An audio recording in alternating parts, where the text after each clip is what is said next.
इसलिए कर रहे हैं ना क्या?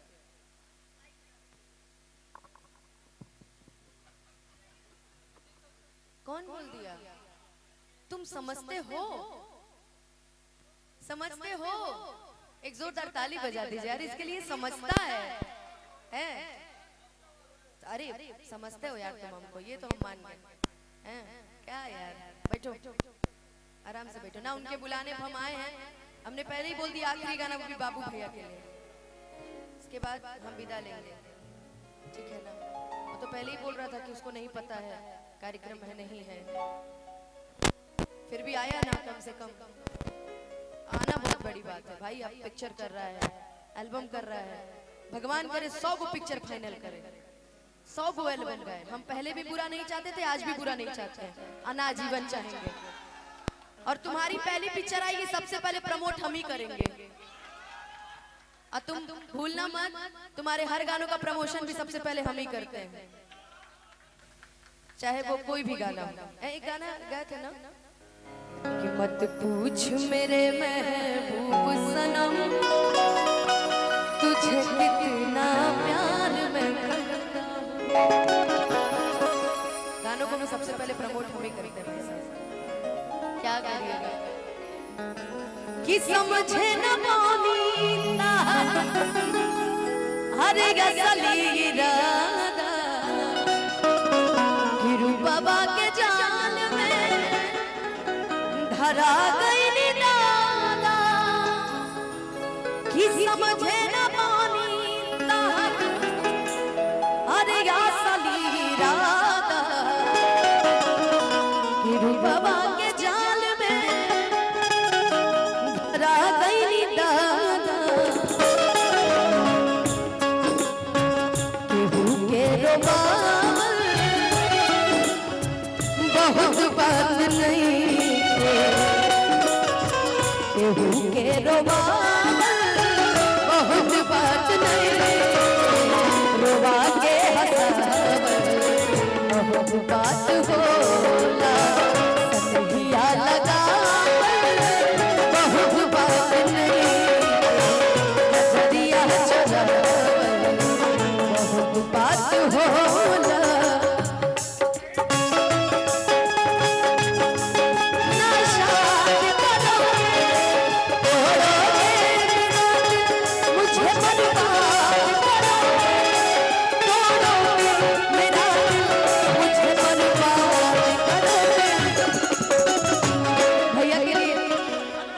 लेकिन उनके लिए ये गाना नहीं है, ये गाना दीपक भैया के लिए है कि दिल फिर भी तुम्हें याद करोगे, याद करोगे, याद करोगे, याद करोगे।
उमरिया के लोग नजरिया से होला, उमरिया के लोग नजरिया से होला।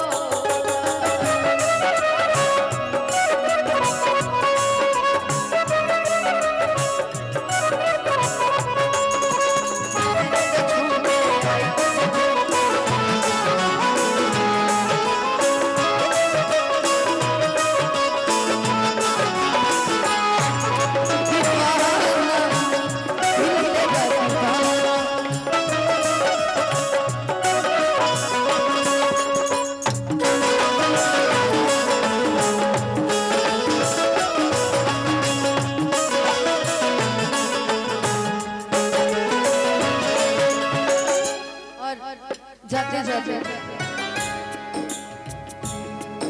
जा जाइबू तो जा सनम तेरे जिंदगी होती सनम जल्दी सोचा हमारा बारे तोहरा खातिर हमारे माई ना रहे प्यार कल है परसों के कायल न रहे भुला गइलू ऐसे जैसे भाग्य न रहे प्यार कल है परसों के कायल न रहे भुला गइलू ऐसे जैसे भाग्य न रहे प्यार कल है परसों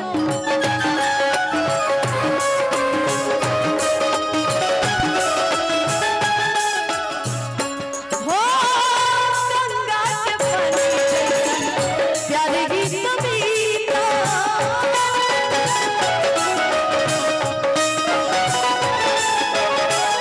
तोहरा से कइल बनी जाने दिल पपीता